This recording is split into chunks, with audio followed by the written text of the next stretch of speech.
Кыргызстан 2050-жылдары картаң өлкөгө айланып калышы ыктымал. Мындай божомолду бейөкмөт уюмдары менен өкмөт чыгарды. Ал үчүн соңку 2 жылда атайын иликтөө жүргүзгөн. Балдардын аз төрөлүшү, жаштардын сыртка агылышы себептешет. Буга өкмөт кандай чараларды көрүшү керек? Же мамлекеттик саясат зарылбы? О создании рабочей группы на уровне комитета.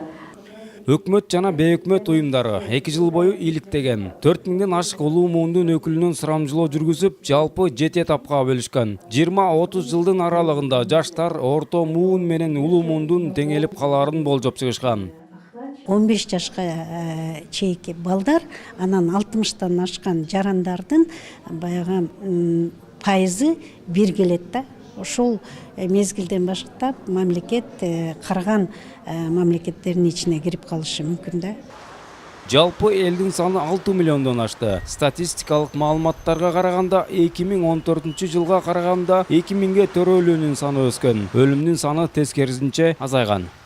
2015 жылдын 1000 адамына 5,8% түзөт. 50ге чейинки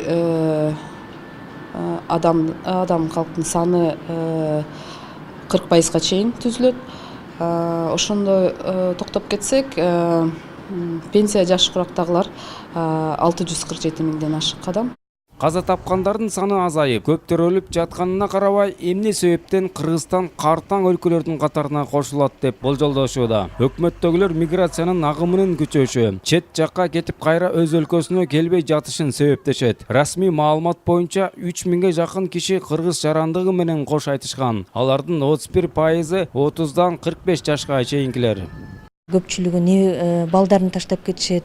Биздин улгайган жарандар ошо неберелерин карап, биринчиден алар өздөрү кароого муктаж. Бирок ошол эле мезгилде неберелерин карап атышат.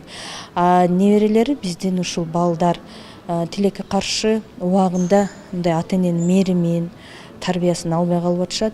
Бул келечекте дагы чоң көп көйгөйлүү маселелерди жаратышы мүмкүн. Изилдөөнүн жыйынтыгында да абдан кызыктуу окуяларга туш болушкан. Айрым айылдарда жалаң карылар менен өспүрүмдөр калган. Ошол эле кезде улгайган жарандарга зордук зомбулук күчөгөнү байкалып, кыргыз элиндеги улууларды сыйлоо менталитети жоголуп бара жатканы байкалган. Өзгөчө мындай биз теге улгайган жарандардычы карабай коет экенбиз, көңүл бурбайт экенбиз. Ал насилие эме да, пренебрежение деп коет орусча. Ичип атабы тамак, жеп атабы, айтып атабы, айткан жокпу, башка мындай жашыраак тиги үй бүлө мүчөлөрүнө бул маселе эч кандай мындай каралбайт экен да. Айрымдар кыргыз элинин улууларды сыйлоо маданиятынын төмөндөшүнө коомдогу ар кандай терс көрүнүштөр себеп болуп жатканын эскертишүүдө. Кыргыз элинин каада салттарын жандантуу үчүн мамлекеттик деңгээлде системалуу иш алып барышы керек деген белгилешет. Сводкаларды окусаңар төбө чачты тик тургузган окуялар болуп атат. Ошону менен бир катарда деле жаштар тарабынан дагы улуу аксакалдар тарабынан деле кетип бараткан нерсе болуп атат да. Ошондуктан биздин Кыргызстанда өзгөчө нерсе, эң башкы нерсе фундамент. Мамлекетти сактап калуунун бири биздин улуттук идентификациябызды, сыйыбызды, урматыбызды биз сактап калышыбыз керек.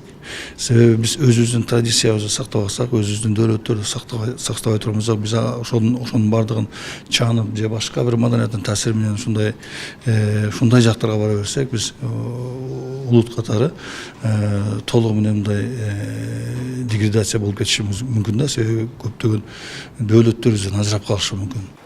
Бирок өкмөт карыяларга болгон камкордукту жакшыртуу менен дагы абалдан чыгуунун жолун карап жатат. Пенсиянын көлөмүн көтөрүп, атайын камкордукка ала турчу кызматтарды күчөтүүнү көздөөдө.